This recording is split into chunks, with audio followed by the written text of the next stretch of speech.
Good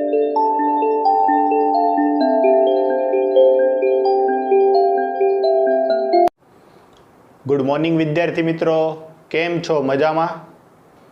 અત્યાર સુધી આપણે ઝડપ, વેગ, પ્રવેગ, નિયમિત પ્રવેગી ગતિના સમીકરણો અહીંયા સુધીનો બધો જ પોર્શન છે આપણે કમ્પ્લીટ કર્યો અને ત્યારબાદ ચેપ્ટર નંબર 4માં આપણે સદિશ રાશિ અને અદિશ રાશિ અને એ બધામાં જ વેગ, ઝડપ અને પ્રવેગ છે એમની સ્ટડી આઉટ કર્યા. હવે પછીનો ટોપિક છે એ સાપેક્ષ વેગ છે. હવે સાપેક્ષ વેગ છે આપણે બંને ચેપ્ટરનો એક સાથે ભણીશું. ચેપ્ટર નંબર 3માં પણ સાપેક્ષ વેગ છે આપણે બાકી રાખ્યું હતું અને ચેપ્ટર નંબર 4માં પણ સાપેક્ષ વેગ પોર્શન આવે છે. તો બેવનો સંયુક્ત સાપેક્ષ વેગ છે અત્યારે આપણે સાથે સ્ટડી આઉટ કરી લઈએ. સાપેક્ષ વેગ, સાપેક્ષ એટલે રિલેટિવ, તો કે રિલેટિવ વેલોસિટીને સાપેક્ષ વેગ કહેવાય. નોર્મલી તમે જોયું હોય તો કે આલ્બર્ટ આઇન્સ્ટાઈન જે સાપેક્ષવાદના જનેતા છે, સાપેક્ષવાદ છે એમણે આપ્યો હતો. તો આ ટોપિક તમે સમજશો એટલે તમને થોડો ખ્યાલ આવશે કે આઇન્સ્ટાઈન ક્યાંથી વિચારવાનું શરૂ કરતા હતા, કઈ રીતનું વિચારતા હતા, એ તમને નાનકડો એવો અંદાજ આવશે. બીજું, આ ચેપ્ટરમાં આપણે સાપેક્ષ વેગની સાથે સાથે સાપેક્ષ પ્રવેગ અને સાપેક્ષ સ્થાનાંતર આ ત્રણેય ટોપિકો છે જોવાના છે. પણ શરૂઆત કરીએ આપણે સાપેક્ષ વેગથી. ખૂબ જ અગત્યનો ટોપિક છે. અવારનવાર જ્યાં સુધી તમે ફિઝિક્સ કરશો ત્યાં સુધી સાપેક્ષ વસ્તુ છે તમારે લેવાની આવશે. પછી સાપેક્ષ વેગ હોય, પ્રવેગ હોય, બળ હોય, કાર્ય હોય, એટલે આ રીતે કન્ટિન્યુઅસલી 11-12 સાયન્સમાં તો કન્ટિન્યુ તમારે સાપેક્ષના સાથે જ ચાલવાનું છે. તો ચાલો, મોડું શા માટે કરવું, અત્યારથી જ આપણે એની શરૂઆત કરી દઈએ. શરૂ કરવા જઈએ છે સાપેક્ષ વેગ. પણ સાપેક્ષ વેગ એટલે શું એનો ચિતાર હું તમારી સામે રજૂ કરું તો આપણે એમ કહીએ છીએ કે આપણી બાજુમાંથી કોઈ ભાઈ છે એ બાઇક લઈને જાય છે તો આપણે એમ કહીએ છીએ ગતિ કરે છે. તો કઈ રીતે? તો કે આપણી સાપેક્ષે ગતિ કરે છે. તો પણ જો બે સામે બે ટ્રેન જાય છે ટ્રેક ઉપર, ધારો કે મુંબઈ છે અને બે ટ્રેક ઉપર સામસામી ટ્રેનો જાય છે એક જ દિશામાં અને એમની ઝડપ પણ એક સરખી છે, તો આ ટ્રેનમાં બેઠેલા વ્યક્તિને સામેની ટ્રેન છે એ સ્થિર લાગશે, જ્યારે સામેની ટ્રેનમાં બેઠેલા વ્યક્તિને આ ટ્રેન સ્થિર લાગશે. કેમ? કેમ કે બંનેની ગતિ છે, ઝડપ છે એ કેવી છે? એક સમાન દિશામાં એક સરખી છે. બે સમાંતર ટ્રેક ઉપર જાય છે તો બંને એકબીજાની સાપેક્ષે છે એ સ્થિર લાગશે. સમજાય છે? પણ એ જ વસ્તુ છે કે તમે કંઈક સાઈડમાં પ્લેટફોર્મ પર ઊભા રહીને ઓબ્ઝર્વેશન કરો છો તો શું થાય છે? ધારો કે તમે કોઈ તમારી ઘરે ગેસ્ટ આવ્યા ને એમને છોડવા માટે તમે રેલવે પ્લેટફોર્મ પર ગયા છો. એ તમારા જે ગેસ્ટ હતા, મહેમાન હતા, એ ટ્રેનમાં બેસી ગયા અને ટ્રેનની વિસલ વાગી ગઈ છે, ટ્રેન ગતિ કરવાની ચાલુ કરી. એટલે આપણે શું કરતા હોઈએ છીએ તો કે બહાર પ્લેટફોર્મ ઉપર ઊભા હશું તો જે અંદર બેઠેલો વ્યક્તિ છે એ ગતિ કરતો એવું લાગે તો આપણી સાપેક્ષે ગતિમાં છે. પણ ટ્રેનમાં જેની બાજુની બર્થ ઉપર એટલે કે બાજુની સીટ ઉપર બેઠેલો વ્યક્તિ કેવો લાગશે? એમને સ્થિર. આપણી નજર સામે તો એ બંને વ્યક્તિ એ અને બી બંને ગતિમાં છે, પણ અંદર બેઠેલા વ્યક્તિની સાપેક્ષે એની બાજુમાં બેઠેલો વ્યક્તિ કેવો લાગે છે? સ્થિર. એટલે આ છે સાપેક્ષ વેગ. સાપેક્ષ ખ્યાલ આ છે કે કોની સાપેક્ષે કોણ ગતિમાં છે. તો એના માટે અગત્યની વાત છે નિર્દેશ ફ્રેમ. શું છે? નિર્દેશ ફ્રેમ, જેને રેફરન્સ ફ્રેમ તરીકે પણ ઓળખવામાં આવે છે. જ્યારે આ ચેપ્ટરની શરૂઆત કરી ત્યારે મેં તમને નિર્દેશ ફ્રેમ વિશેનો ખ્યાલ આપ્યો હતો. ફરી એકવાર જોઈ જુઓ કે અવલોકન કઈ પરિસ્થિતિમાં અને કયા સમયે કઈ જગ્યાએથી અવલોકન કરે છે એ અગત્યનું છે. આને જ કહેવાય છે નિર્દેશ ફ્રેમ. જો અવલોકનકાર જે સ્થળેથી અને જે પરિસ્થિતિમાં અવલોકન કરે છે તેને તેની નિર્દેશ ફ્રેમ કહેવાય છે. ધારો કે તમે પ્લેટફોર્મ પર ઊભા છો તો તમારી નિર્દેશ ફ્રેમ છે એ ગ્રાઉન્ડ થઈ ગઈ, તમે જમીનની સાપેક્ષે તેમને જુઓ છો. પણ પેલો ભાઈ જે ગેસ્ટ આવ્યા હતા એ ટ્રેનમાં બેસી ગયા છે તો એની નિર્દેશ ફ્રેમ હવે શું થઈ ગઈ છે? ટ્રેન. એ ટ્રેનની સાપેક્ષે તમને જોશે. ઓકે, એટલે આ છે. તો જો એના માટે જોઈએ, ઉદાહરણ તરીકે ગતિ કરતી ટ્રેનમાં રહેલ કોઈ વસ્તુનું અવલોકન કરતી વખતે ફરીવાર ગતિ કરતી ટ્રેનની કોઈ વસ્તુનું અવલોકન કરતી વખતે જો અવલોકનકાર ટ્રેનમાં છે, ક્યાં છે? ટ્રેનમાં, તો નિર્દેશ ફ્રેમ ટ્રેન બની ગઈ. અને જો અવલોકનકાર છે ટ્રેનની બહાર ઊભો છે, બહાર ઊભો છે જોજો, તો એની નિર્દેશ ફ્રેમ શું થઈ ગઈ? જમીન, ગ્રાઉન્ડ છે એની નિર્દેશ ફ્રેમ થઈ ગઈ. જમીનની સાપેક્ષે ગતિમાં છે એવું કહેવાય. આમ ગતિ છે કેવો ખ્યાલ છે? સાપેક્ષ ખ્યાલ છે. ઓકે, તો જો મેં તમને વાત કરી એમ કે ટ્રેનમાં રહેલ વ્યક્તિને વસ્તુ સ્થિર દેખાય છે, જ્યારે બહાર ઊભેલી વ્યક્તિને એ વસ્તુ કેવી દેખાય છે? ગતિમાં દેખાય છે. આને રજૂ કરવા માટે આપણે ગતિ જોવી છે, વેગ જ જોવો છે, તો કઈ રીતે? જો ધારો કે કોઈ ટી સમયે કોઈ વસ્તુ પી અહીંયા છે. શું છે? વસ્તુ પી અહીંયા છે, અને વસ્તુ પી થી એક્સ પીબી અંતરે અને એક્સ પીએ અંતરે બે સ્થાન છે, ઓ અને ઓડેસ. અહીંયા છે, આ છે R F reference frame with respect to, આને શું લખી શકીએ આપણે? Reference frame respect to ground. કોની સાપેક્ષે છે? તો કે reference frame A with respect to ground, અને આ છે reference frame B respect to ground. Okay, આવી બે રેફરન્સ ફ્રેમ છે. અહીંયા એક પદાર્થ એ છે, અહીંયા પદાર્થ બી છે, અને બંને એક સમાન દિશામાં ગતિ કરવાનું ચાલુ કરે છે. તો પીની સાપેક્ષે આ બેવના સ્થાન છે સમય સાથે બદલાયા કરે છે. તો એમ કહી શકીએ કે પીની સાપેક્ષે વસ્તુ એ અને વસ્તુ બી બંને છે એ ગતિમાં છે. જો વસ્તુ એ અને બીના સ્થાન ઓ અને ઓ ડેશ વડે દર્શાવ્યા. ઓકે, તો એના માટે આપણે એમ કીધું કે આ એક્સ પી એ શું છે? તો એને એમ કહી શકીએ પીનું એની સાપેક્ષે સ્થાન. ફરી એકવાર પીનું એની સાપેક્ષે સ્થાન. જો ધ્યાન આપો કઈ રીતે કહેવાનું. આ એક્સ બી એ છે, તો આની સાપેક્ષે હોય, છેલ્લું છે એની સાપેક્ષે, અને જેનું સ્થાન છે એ આગળ હોય. તો આના માટે તમે શું કહી શકો કે બીનું એની સાપેક્ષે સ્થાન. સમજાણું? ચાલો એના માટે, આના માટે તો કે જે આગળ હશે એનું સ્થાન અને પાછળ છે એની સાપેક્ષે. તો આમ કહી શકીએ પીનું બીની સાપેક્ષે સ્થાન. પીનું બીની સાપેક્ષે સ્થાન એક્સ પીબી, એક્સ બી એ, એક્સ બી એ, બીનું એની સાપેક્ષે સ્થાન. તેવી રીતે એક્સ પી એ. તો અહીંયા આકૃતિ ઉપરથી જોઈ શકાય છે કે X P A is equal to X B A plus X PB. Okay, આ ત્રણેયનું સમયની સાપેક્ષે વિકલન કરી નાખો કે સ્થાનાંતરનું સમયની સાપેક્ષે વિકલન કરતા આપણને શું મળે છે? વેગ મળે છે. તો સ્થાનાંતરનું સમયની સાપેક્ષે વેગ વિકલન કરતા વેગ પીએ, એક્સ બીએ સ્થાનાંતર બીએનું સમયની સાપેક્ષે વિકલન કરતા વેગ બીએ, સ્થાનાંતરનું સમયની સાપેક્ષે વિકલન કરતા વેગ પીબી, વેગ પીબી. ઓકે, વેગ બીએ ને તમે સૂત્રનો કરતા બનાવો તો આ પ્લસ પદ છે, સામેની બાજુ જાય તો માઇનસ. જો આ પ્લસ હતું, આ બાજુ આવ્યું તો માઇનસ છે. એક્સ પીએ તો હતું, આ બાજુ આવ્યું તો માઇનસ વી પીબી. ઓકે, હવે જો આ વી પીએ છે, આને મારે સંજ્ઞા ઉલટાવી હોય તો કઈ રીતે લખી શકું? આને આ રીતે લખી શકું, માઇનસ વી એપી. આમના પણ બેવ સંજ્ઞા મારે ફેરવવી છે, તો આને minus V BP. Minus minus plus ક્યાં નીકળી જશે? આગળ. તો વી માઇનસ વી એપી.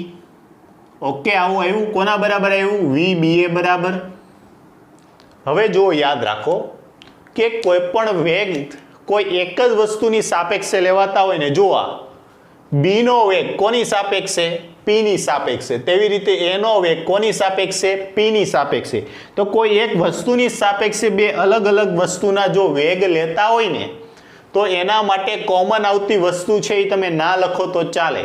ફરી એકવાર કહું છું કે P ની સાપેક્ષે તમે A નો પણ વેગ જુઓ છો, P ની સાપેક્ષે તમે B નો પણ વેગ જુઓ છો, તો આ બેવમાં P છે એ કોમન બિંદુ થઈ ગયું. તો હવે આ વેગ છે એ એકબીજાની સાપેક્ષે થઈ ગયા એવું કહેવાય. તો આના માટે તમે આ સમીકરણ છે એ આવી રીતે લખી શકો, VBA બરાબર VB minus VA.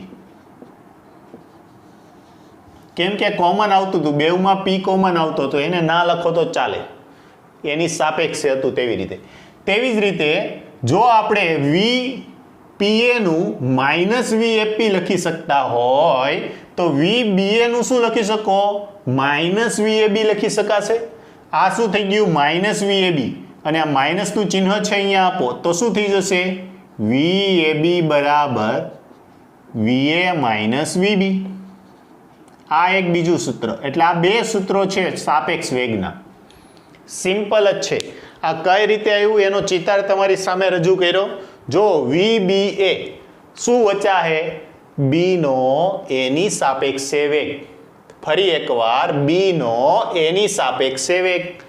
VBA B no A ની સાપેક્ષે વેગ. ઓકે, ચાલો આને લઈએ. VAB ને શું વચાય? A નો B ની સાપેક્ષે વેગ. તેવી રીતે અહીંયા VPA આવતું હતું. જો VAP, ચાલો તો આ VAP શું છે? VAP શું છે? તો કે A નો P ની સાપેક્ષે વેગ. ઓકે, પણ આમાં સૂત્ર કઈ રીતે યાદ રાખવાનું? તો કે VBA છે તો પહેલું માઇનસ બીજું, VB માઇનસ VA. જો અહીંયા VAB છે તો VA માઇનસ VB. તેવી રીતે આમ હોત તો VRQ, તો શું લખત તમે? પહેલા માઇનસ બીજું, VR માઇનસ VP. તેવી રીતે આમ હોત તો સ્થાનાંતર R12, તો શું લખત તમે? R1 minus R2. બસ સિમ્પલ છે. પહેલામાંથી બીજું બાદ કરી દો. તે વેગ હોય, તે સ્થાનાંતર હોય કે તે પ્રવેગ હોય. ધારો કે AB હોત તો પ્રવેગ AB, તો શું લખત? પહેલામાંથી પહેલો માઇનસ બીજાનો પ્રવેગ. એટલે આ રીતે તમે દર્શાવી શકો. સમજાણું? પહેલું માઇનસ બીજું, આ કહેવાય સાપેક્ષ વેગ. બસ સિમ્પલ. બીજું કંઈ વધારે યાદ રાખવાની જરૂર નથી. અને ખાસ યાદ રાખવાનું આ કે જો બે વચ્ચે સાપેક્ષ છે, બે વસ્તુમાં એક સરખા રહેતા હોય તો સાપેક્ષ વાળી વસ્તુને તમે ના લખો તો પણ ચાલે. ઓકે, ચાલો એક્ઝામ્પલ દ્વારા સમજીએ. થિયરી છે એનું ખાસ કોઈ ઇમ્પોર્ટન્ટ નથી, ખાસ આમના એક્ઝામ્પલ છે. ઓકે, તો જુઓ એક વ્યક્તિ છે B, એ ઢીંચુક કરતો આ દિશામાં જાય છે 20 મીટર પર સેકન્ડ. કોઈ એક વ્યક્તિ એ છે એ ઢીંચુક કરતો આ દિશામાં એક્સ અક્ષની દિશામાં ચાલે છે 10 મીટર પર સેકન્ડ. તમને બે મસાલેદાર પ્રશ્ન પૂછ્યા. પહેલું VBA, ચાલો કોઈ મને કહેશે VBA બરાબર હું શું લખી શકું? તો કે VB માઇનસ VA. લખાય કે ના લખાય? ચાલો VB, what is VB? B નો વેગ. VB is equal two 20 minus what is VA?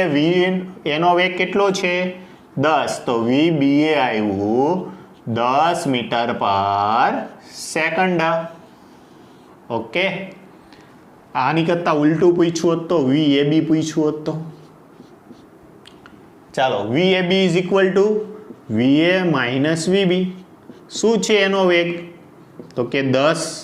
શું છે B નો વેગ? તો કે 20 માઇનસ 20 બરાબર માઇનસ 10 મીટર પર સેકન્ડ. જો કીધું હતું ને આપણે કે VBA is equal two minus VAB થઈ ગયું. એટલે જ અહીંયા લીધું હતું VPA is equal two minus VAP કરાય. બે એક સરખા જ થાય. ઓકે, તો અહીંયા આપણે ટેલી કરી શક્યા. હવે તમે એમ કહો કે સર આમાં કાંઈ એટલું બધું મજા આવી નહીં, તો શું યાદ રાખો? જુઓ આ બે વસ્તુ છે, બેમાંથી તમારે જેની સાપેક્ષે વેગ ગણવો હોય ને એને તમે સ્થિર બનાવી દો. ધારો કે મારે B ની સાપેક્ષે ગણવો છે, તો આ B ની સાપેક્ષ વાળો વેગ છે. આને કહી દઉં થાંભા, તું અહીંયા ઊભો રહી જા. હવે શું કરવાનું? તો કે આનો વેગ આ દિશામાં છે ને એના બદલે ઋણ દિશામાં વેગ આના ઉપર ઉમેરી દેવાનો. જો આકૃતિ દોરું એટલે ખબર પડશે. આ ભાઈ બી છે. ઓકે, આ બીનો વેગ આ બાજુ હતો, પણ જેની સાપેક્ષે કરવું હોય ને એને સ્થિર કરી દો. આ ભાઈ કેવા થઈ ગયા? હવે સ્થિર. તો હવે આ બેનજીનો વારો ક્યાં આવ્યો? અહીંયા. ઓકે, જોજો આ કઈ બાજુ જાય છે? આ બાજુ. એ 10 મીટર પર સેકન્ડ. તો તમારે જેની સાપેક્ષે કરવું છે એને સ્થિર રાખી દો, અને આનો વેગ છે એ આનો વેગ વિરુદ્ધ દિશામાં આને આપી દો. તો આનો વેગ વિરુદ્ધ દિશામાં એટલે માઇનસ એને આપી દો. તો આ બાજુ આવી ગયું 20 મીટર પર સેકન્ડ. ચાલો, કોની સાપેક્ષે લીધું હતું? કે જેની સાપેક્ષે લ્યો એને સ્થિર કર્યો. તો VAB થઈ ગયું. VAB. તો જુઓ આમાં આ બાજુ આપણે પ્લસ લઈએ તો 10 પ્લસ માઇનસ વિરુદ્ધ દિશા એટલે માઇનસ 20 માઇનસ 10 મીટર પર સેકન્ડ. જો સમજાણું કે નહીં? હજુ એકવાર જો. ના મજા આવી? ચાલો, આ બી છે એ આ બાજુ 20 મીટર પર સેકન્ડની ઝડપથી ચાલે છે. આ એ છે. આને હું સ્થિર કરું તો કોની સાપેક્ષે થયું? એની સાપેક્ષે બીનો વેગ, પણ એનો જેટલો વેગ છે ને એટલો વિરુદ્ધ દિશામાં બીને આપી દેવાનો. તો એટલો વિરુદ્ધ દિશામાં કોને આપી દીધો? બીને. ઓકે, તો શું મળશે? વી, તમે એને સ્થિર કર્યો હતો VBA બરાબર. હવે તમારે સંજ્ઞા બંજ્ઞા સાથે આને લખી નાખવાની એક જ બર. તો આનો વેગ +20 એક્સ અક્ષની દિશામાં, માઇનસ એક્સ અક્ષની દિશામાં -10. VBA is equal to 10 metre પર સેકન્ડ. આવ્યા બે આન્સર સરખા? ઓકે, આ રીતે પણ તમે કરી શકો જો ખ્યાલ ન આવે તો. બાકી સિમ્પલ જ છે વેલ્યુ પુટ કરી દો બસ, નથી. ઓકે, સંજ્ઞા પદ્ધતિ ખાસ ધ્યાનમાં લેવી. જે દિશામાં હોય તો ધન એક્સ અક્ષની દિશાના વેગ છે એ પ્લસ લઈશું, ઋણ એક્સ અક્ષની દિશામાંના વેગ છે એ માઇનસ લઈશું. તેવી રીતે ધન વાય દિશાના વેગ પ્લસ અને ઋણ વાય દિશાના વેગ છે એ માઇનસ લઈશું. સંજ્ઞા પદ્ધતિ પ્રમાણે લેવું એટલે કોઈ કન્ફ્યુઝન નહીં આવે. સિમ્પલી સ્મૂથલી તમને બધા આન્સર છે આવ્યા કરશે. ઓકે, તો જો આજે આપણે વાત કરી એ મેં અહીંયા નોટ ડાઉન કરી દીધી છે. શું છે? તો કે જેની સાપેક્ષે વેગ શોધવો હોય તેને સ્થિર ધારો. એને કેવો ધારી લીધો? સ્થિર. અને તેની ઝડપ અથવા તો વેગ છે એ બીજામાં વિરુદ્ધ દિશામાં આપી ઉમેરી દો. આની વેગ કે ઝડપ હતી એને બીજામાં વિરુદ્ધ દિશામાં આપીને ઉમેરી દીધી. ઓકે, ચાલો આટલું નોટ ડાઉન કરો. પછી આ મજાદાર તમારે માટે પ્રશ્નો લઈને આવવા છે, ઢીંચાક વાળા. જો આ બધું ground with respect to ground છે ને, ગ્રાઉન્ડની સાપેક્ષે આ બધા ઊભા છે એવું આપણે લઈએ. ચાલો આને નોટ ડાઉન કરો, પછી આગળ જોઈએ પ્રશ્નો. સાપેક્ષ ગતિમાં આગળ વધીએ. જો એક એક્ઝામ્પલ છે હું તમને હોમવર્કમાં આપું છું જેથી તમારી પ્રેક્ટિસ છે વધુ સારી રીતે બને.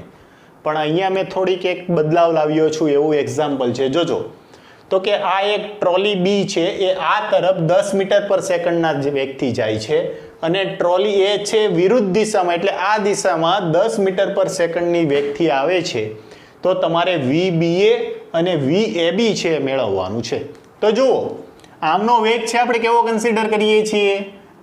એનો વેગ ઋણ એક્સ અક્ષની દિશામાં હોવાથી તમારે આને માઇનસ લઈ લેવાનું, આમને પ્લસ લેવાનું, પછી સાદુરૂપ આપી દેવાનું. જો VBA મેળવવું છે તો VB માઇનસ VA, VB 10 માઇનસની નિશાની -30 માઇનસ માઇનસ પ્લસ 30 ને 10 40 મીટર પર સેકન્ડ. VAB મેળવવું છે તો VA minus VB, VA already -10 તો હતું જ તે. VA ઓલરેડી કેટલું હતું? તો કે -30 તો હતું જ તે, અને એમાં ફરી પાછું આ -10 થશે એટલે -40 જવાબ આવશે. આ કેટલો આવશે? -40 મીટર પર સેકન્ડ. ઓકે, ચાલો આગળ વધીએ. કહાની में थोड़ा ट्विस्ट आया. देखो क्या आया. P છે અહીંયા સ્થિર ઊભો છે. એક ટ્રોલી છે એ 10 મીટર પર સેકન્ડની ઝડપથી વિથ રિસ્પેક્ટ ટુ ગ્રાઉન્ડ એટલે જમીનની સાપેક્ષે 10 મીટર પર સેકન્ડના વેગથી ટ્રોલી ચાલે છે અને ટ્રોલીની ઉપર મસ્ત મજાની એક વ્યક્તિ ઊભી છે અને એ પણ ટ્રોલી જે દિશામાં જાય છે એ જ દિશામાં 2 મીટર પર સેકન્ડના ઝડપથી ચાલે છે પણ કોની તો કે વિથ રિસ્પેક્ટ ટુ ટ્રોલી એટલે ટ્રોલી ચાલે છે એની સાથે સાથે 2 મીટર પર સેકન્ડની ટ્રોલીની સાપેક્ષે વ્યક્તિ એ છે એ ચાલે છે ઓકે તો તમને એમ કીધું છે કે પીની સાપેક્ષે એનો વેગ કેટલો શું કીધું છે એનો વેગ પીની સાપેક્ષે કેટલો એ આપણે મેળવવાનું છે જો આવો કોઈ પણ પ્રશ્ન હોય પહેલાં તો જેટલા આપેલા છે ને એમના વેગ લખી નાખો જો આ પી છે ક્યાં ઊભો છે જમીન પર સ્થિર ઊભો છે તો કે તમે વીપી કયો પીનો વેગ કયો અથવા તો વીનો પીનો વેગ જમીનની સાપેક્ષે ground with respect to ground 0 તેવી રીતે આ ટ્રોલીનો વેગ વિથ રિસ્પેક્ટ ટુ ગ્રાઉન્ડ એટલે VTG is equal to 10 metre પર સેકન્ડ તેવી રીતે આમનો વેગ તો કે V A with respect to trolley એટલે T VAT is equal to 2 metre પર સેકન્ડ ઓકે આટલી માહિતી છે આપણને આપેલી છે હવે જે મેળવવું છે એને સૂત્રનો કરતા બનાવો VAP is equal to VA minus VP okay અને હવે with respect to ગ્રાઉન્ડ લગાડી દો with respect to ગ્રાઉન્ડ તો શું થઈ ગયું જોજો ફરી એકવાર આપણે શું કર્યું VA minus VP VA minus VP મેં કીધું કોઈ કોમન પોઈન્ટથી જો તમે ઓબ્ઝર્વેશન કરતા હોય તો એને રિસ્પેક્ટમાં લઈ લો તો એનો વેગ ગ્રાઉન્ડની સાપેક્ષે પીનો વેગ ગ્રાઉન્ડની સાપેક્ષે પણ એ તો ગ્રાઉન્ડની સાપેક્ષે છે નહીં એનો વેગ આપેલો છે પણ ટ્રોલીની સાપેક્ષે તો આને તમે આ રીતે લખી શકો જોજો આ VAG છે એને આવી રીતે લખાય VA minus VG કહેવાય કે ન કહેવાય બોલો હા કે ના ફટાફટ આને શું કહેવાય VA minus VG કહેવાય હે ને વિથ રિસ્પેક્ટ ટુ ટ્રોલી કરી દો ને ભાઈ વિથ રિસ્પેક્ટ ટુ ટ્રોલી જો કોની સાપેક્ષે કરી નાખ્યું ટ્રોલીની સાપેક્ષે તો એનો વેગ ટ્રોલીની સાપેક્ષે એનો વેગ ટ્રોલીની સાપેક્ષે વેલ એન્ડ ગુડ આપણી પાસે છે પછી ગ્રાઉન્ડનો વેગ ટ્રોલીની સાપેક્ષે તો આને તમે માઇનસ કરી નાખો તો VTG છે તે જો આપણી પાસે VPG ઓલરેડી છે તો જવાબ મળી જાય ચાલો VAT is equal two 2 minus VGT છે એનું TG લખવું હોય તો -10 ઓકે માઇનસ VPG કેટલું છે 0 માઇનસ માઇનસ પ્લસ જવાબ કેટલો આવશે 12 મીટર પર સેકન્ડ તો એનો વેગ પીની સાપેક્ષે મળી ગયો કેટલો આવ્યો 12 મીટર પર સેકન્ડ ફરી એકવાર જે મેળવવું છે એને પહેલા બેવનો બાદબાકી કરી એટલે કે સાપેક્ષ વેગનું સૂત્ર લખી દો કોઈની રિસ્પેક્ટમાં લખી નાખવાનું મોસ્ટલી આપણે ગ્રાઉન્ડની રિસ્પેક્ટમાં લખી નાખવાનું ફરી પાછું આ બેમાંથી એક તમને છૂટું પાડી અને બીજું જે રેફરન્સ આપ્યું એની રિસ્પેક્ટમાં લખો એટલે તમારો આન્સર છે એ આવી જશે ચાલો જોઈએ જો પ્રશ્ન કંઈક આ પ્રમાણે છે એક મસ્ત મજાની ઓડી કયો કે જે પણ કયો એક મસ્ત મજાની કાર છે રોડ પર જાય છે કેટલી ઝડપથી 20 મીટર પર second with respect to ground એટલે કે કાર છે એ જમીનની સાપેક્ષે 20 મીટર પર સેકન્ડના વેગથી છે જાય છે એ કારને કોઈ પી ભાઈ ચલાવે છે અહીંયા કોઈ પી વ્યક્તિ છે એને ચલાવે છે એ જોવે છે કે આગળ એક ટ્રોલી જાય છે 10 મીટર પર સેકન્ડની ઝડપથી વિથ રિસ્પેક્ટ ટુ ગ્રાઉન્ડ જમીનની સાપેક્ષે 10 મીટર પર સેકન્ડના ઝડપથી વેગ સાથે એક ટ્રોલી જાય છે ટ્રોલી પર એક બંદા બેઠા એક વ્યક્તિ બેઠો છે એ કાર તરફ 3 મીટર પર સેકન્ડના ઝડપથી ચાલે છે પણ કોની તો કે આ ટ્રોલીની રિસ્પેક્ટમાં ટ્રોલીની સાપેક્ષે 3 મીટર પર સેકન્ડ ટ્રોલીની વિરુદ્ધ દિશામાં ચાલે છે તો આના માટે તમને એવું કીધું હોય કે VAP મળવું VAP is equal two how many ચાલો શું કરો તમે સર અમે તો કંઈ ના કરીએ અમે તો દાખલો સોલ્વ કરીએ ચાલો દાખલો સોલ્વ કરો કઈ રીતે કરશો?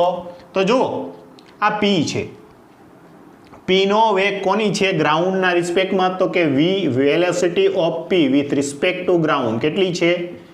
20 મીટર પર સેકન્ડ. ઓકે, તેવી રીતે આ ટ્રોલી છે વિથ રિસ્પેક્ટ ટુ ગ્રાઉન્ડ, એટલે ટ્રોલીનો વેગ જમીનની સાપેક્ષે 10 મીટર પર second.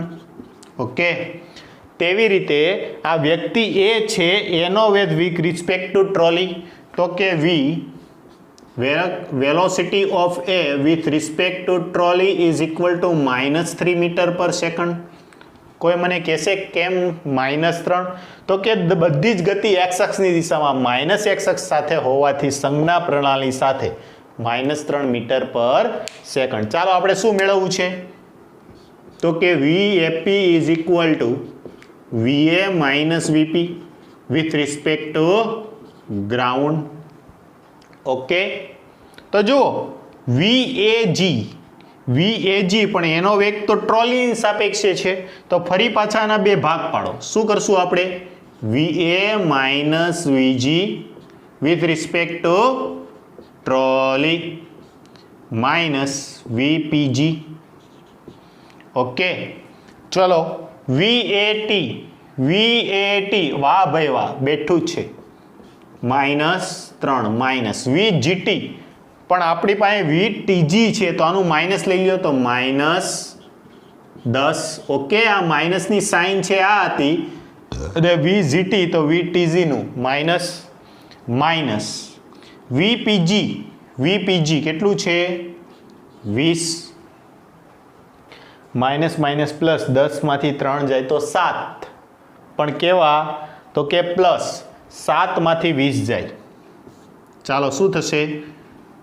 VAP is equal two 7 minus 20 એટલે કે -13 મીટર પર સેકન્ડ. આ આવી ગયો આન્સર. સમજાય છે શું કરવાનું છે?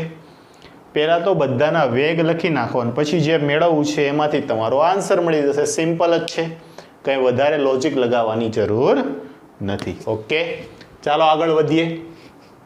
હજુ પણ થોડોક મજા આવે એવો એક્સાઇટિંગ ક્વેશ્ચન. જો આ કાર હતી ને, કારની માથે એક વાંદરો બેસાડી દીધો. શું બેસાડી દીધું? વાંદરો. તો જો આ એક કાર છે, એ મસ્તીના ભાઈ પી ચલાવે છે. એ કારનો વેગ 20 મીટર પર second with respect to ground, જમીનની સાપેક્ષે 20 મીટર પર સેકન્ડની ઝડપથી કાર ચાલે છે. કારની છત પર એક વાંદરો બેઠો છે અને એ વાંદરો પણ 2 મીટર પર સેકન્ડ આ પીની સાપેક્ષે ચાલે છે વિથ રિસ્પેક્ટ ટુ પી. તેવી રીતે અહીંયા ટ્રોલી છે. ટ્રોલી આ બાજુ 10 મીટર પર સેકન્ડની ઝડપથી અને એના ઉપર બેઠેલો વ્યક્તિ છે એ 3 મીટર પર સેકન્ડના ઝડપથી વિથ રિસ્પેક્ટ ટુ ટ્રોલી છે એ ચાલે છે. ઓકે, તો તમારે મંકી એટલે કે વાંદરાનો એની સાપેક્ષે વેગ મેળવવો છે. આ વ્યક્તિ એ છે. ચાલો આના માટે તો પહેલા જે માહિતી આપેલી છે એની લખી નાખીએ. જો પહેલું તો પીની ઝડપ VP with respect to ground is equal to 20 meter per second. Monkey તો કે monkey with respect to P is equal to 2 meter per second. trolley with respect to ground is equal to 10 meter per second.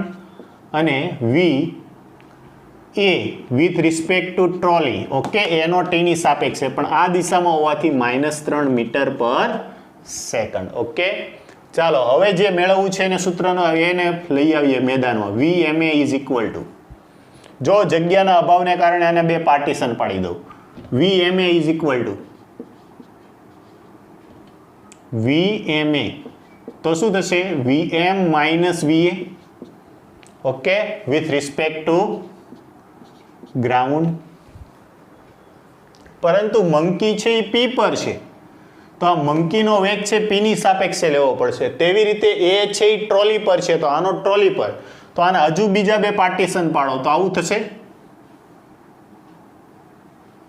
જોજો આ આવું થશે. VMA is equal two VM minus VG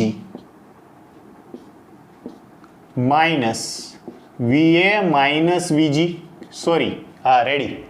okay, પરંતુ મંકીનો વેગ કોની સાપેક્ષે આપેલો છે? પીની સાપેક્ષે, તો VMP VGP આ બેવમાં એક કોમન જ લેવાનું, પછી ચેન્જ કરવાનો નહીં. તેવી રીતે એનો વેગ છે ટ્રોલીની સાપેક્ષે આપેલો, એનો ટ્રોલીની સાપેક્ષે તો ગ્રાઉન્ડનો પણ ટ્રોલીની સાપેક્ષે.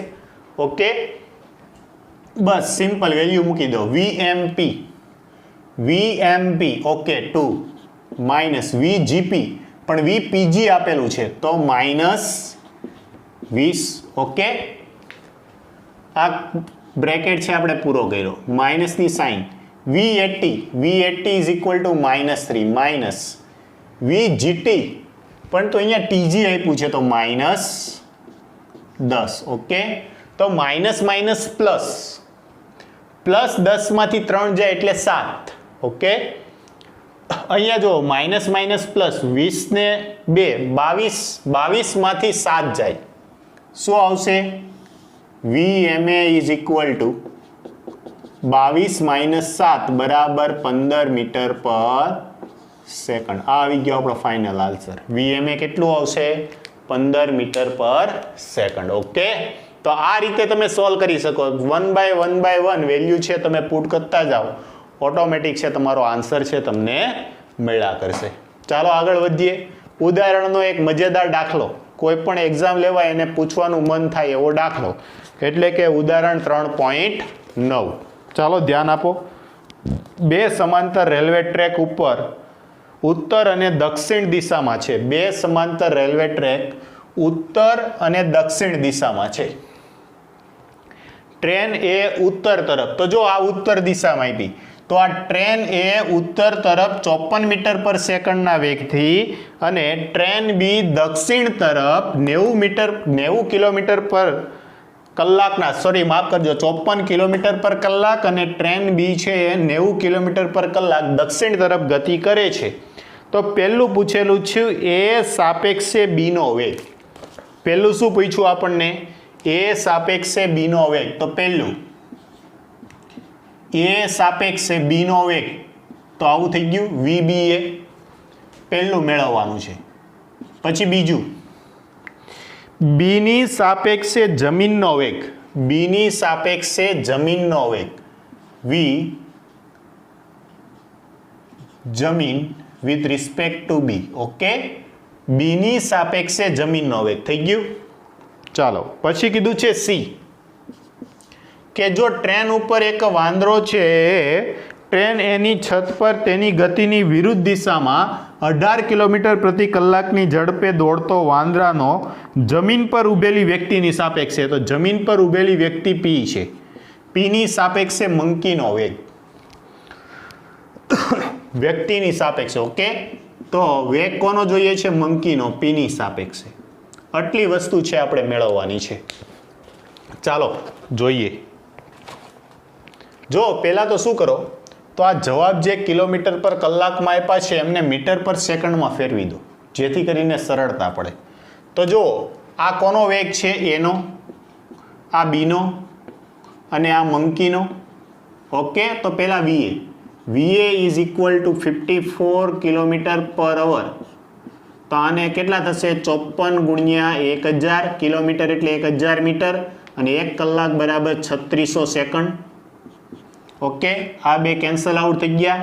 18 ગુણ્યા 2 18 તેરી, તો 3 ગુણ્યા 10 એટલે 30 ભાગ્યા 2 15 મીટર પર સેકન્ડ. આ એની ઝડપ મળી ગઈ. ઓકે, તેવી રીતે VB is equal two 90 kilometre પર અવર.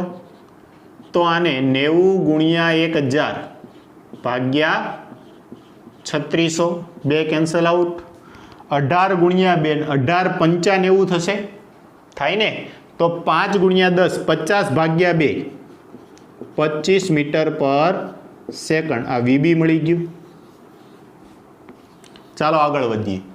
મંકી, તો મંકી, ખાલી મંકીનો વેગ લઉં છું, જો કોઈની રિસ્પેક્ટમાં નથી લેતો. અથવા તો આપણને એમ ચોખ્ખું કહી જ દીધું છે કે મંકી છે, ટ્રેન એની છત પર તેની ગતિની વિરુદ્ધ દિશામાં ટ્રેન એની સાપેક્ષે 18 કિલોમીટર પર સેકન્ડના ઝડપે. તો આ ઝડપ આપેલી છે, કોની આપેલી છે? ટ્રેન એની સાપેક્ષે. તો કે VMA is equal two 18 kilometre પર કલાક. તો શું થશે? 18 ગુણ્યા 1000 ભાગ્યા 3600, 2 કેન્સલ આઉટ, 2 એટલે કે 5 મીટર પર સેકન્ડ. તો આ મંકીનો વિથ રિસ્પેક્ટ ટુ એ આવી ગયો. ઓકે, ચાલો, ઓલમોસ્ટ બધાના વેગ આવી ગયા છે, માત્ર પીનો. તો પી તો ગ્રાઉન્ડ પર જ છે, તો તમે આના માટે એવું કહી શકો કે velocity of P with respect to ground is equal two 0. Okay, ચાલો હવે સોલ્વ કરવાનું ચાલુ કરીએ. એ ચાલો, પહેલું VBA is equal two VB minus VA. જો આ બાજુના વેગ છે આપણે પ્લસ લઈશું, આ બાજુના માઇનસ લઈશું. ઓકે, તો તમારે અહીંયા જો દર્શાવી દેવું હોય તો અહીંથી જ માઇનસમાં દર્શાવી દેવા, માઇનસ, જેથી કરીને આગળ કન્ફ્યુઝ ના થાય. આ 18 ઋણ એક્સ અક્ષની દિશામાં હોવાથી આ -5 પહેલેથી જ દર્શાવી દો, એટલે પછી બિંદાસ તમે સોલ્વ કરો. ચાલો, VB કેટલા છે? -25 માઇનસ VA કેટલા છે? -15. 25 વત્તા 15 એટલે 40, -40 મીટર પર સેકન્ડ. આ શું આવ્યું? VBA. ઓકે, પહેલાનો આન્સર મળી ગયો. હવે આપણને કીધું છે VGB એટલે કે બીની સાપેક્ષે જમીનનો વેગ. VGB is equal two VG minus VB. જમીનનો વેગ તો હંમેશા કેવો રહેવાનો છે? 0. બીનો વેગ અથવા આને પણ ના સમજાય તો આને આમ કરી દો, VGG માઇનસ BG. તો જમીનની સાપેક્ષે વેગ, એનો એની સાપેક્ષે વેગ 0 માઇનસ બીનો જમીનની સાપેક્ષે VBG, બીનો જમીનની સાપેક્ષે વેગ એટલે આ VB થઈ ગયું. કેટલું થયું? -25, -25 મીટર પર સેકન્ડ. ઓકે, કેમ કે ટ્રેનો ક્યાં ચાલવાની છે? જમીન પર જ ચાલવાની છે. અને મોડિફાઈ કરવું હોય તો કરી નાખો તમે. VBG, VAG,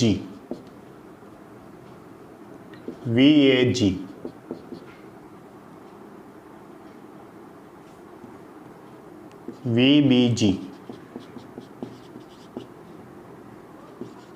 ઓકે, ચાલો આગળ વધીએ. ત્રીજું આપણને કીધું છે મંકીનો પીની સાપેક્ષે વેગ. તો C VMB, મંકીનો પીની સાપેક્ષે વેગ. તો શું થઈ જશે? VM માઇનસ VP. ઓકે, મંકીનો વિથ રિસ્પેક્ટ ટુ ગ્રાઉન્ડ, પીનો with respect to ground. Okay, પરંતુ મંકી તો કોની સાપેક્ષે આપેલો છે? એની સાપેક્ષે આપેલો છે. મંકીનો વેગ કોની સાપેક્ષે આપેલો છે? એની સાપેક્ષે. તો આના હજુ બે ભાગ પાડો, VM માઇનસ VA.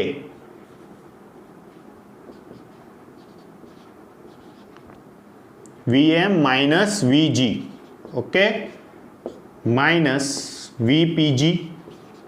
જો મંકીનો એની સાપેક્ષે આપેલો તો VMA with respect two VGA. Okay, તો VMA મંકીનો એની સાપેક્ષે વેગ આપી દીધો, VMA મેળવો. કેટલો આવે છે? -5. VGA તો VAG તમારી પાસે છે, GA શું થઈ જશે? -15 થઈ જશે. ઓકે, માઇનસ VPG, પીનો ગ્રાઉન્ડની સાપેક્ષે, એ પોતે જ ગ્રાઉન્ડ પર છે, 0. VPG equal to 0. આ માઇનસ માઇનસ પ્લસ એટલે +15 માંથી 5 જાય. કેટલા આવશે? તો કે VMP is equal to +10 metre પર સેકન્ડ. ઓકે, તો મંકીનો પીની સાપેક્ષે વેગ કેટલો થઈ ગયો? 10 મીટર પર સેકન્ડ. તો આ રીતે તમે પ્રશ્ન છે સોલ્વ કરી શકો. કોની સાપેક્ષે લીધું છે? સાપેક્ષનું સૂત્ર મૂકી દો, વિથ રિસ્પેક્ટ ટુ, જેમને હોય એમને, એટલે ફટાફટ છે તમે આસાનીથી તમારા જવાબ છે આવી જશે. તો આ વિડીયો છે ખાસ આરામથી ધ્યાનથી એન્ડ સુધી જોજો, સમજી વિચારીને. તેમ છતાં પણ ક્યાંય તકલીફ પડે, ના સમજાય તો મને પૂછી લેજો. આ તમે ખાસ આ લેક્ચરની તૈયારી કરવાની છે કે જેથી કરીને આવનારા દિવસોમાં હજુ પણ આમાં ડિફિકલ્ટી છે વધતી જશે, તો એ સરળતાથી તમે સોલ્વ કરી શકો. ઓકે, ચાલો નોટ ડાઉન કરો અને હોમવર્ક કરતા રહેજો.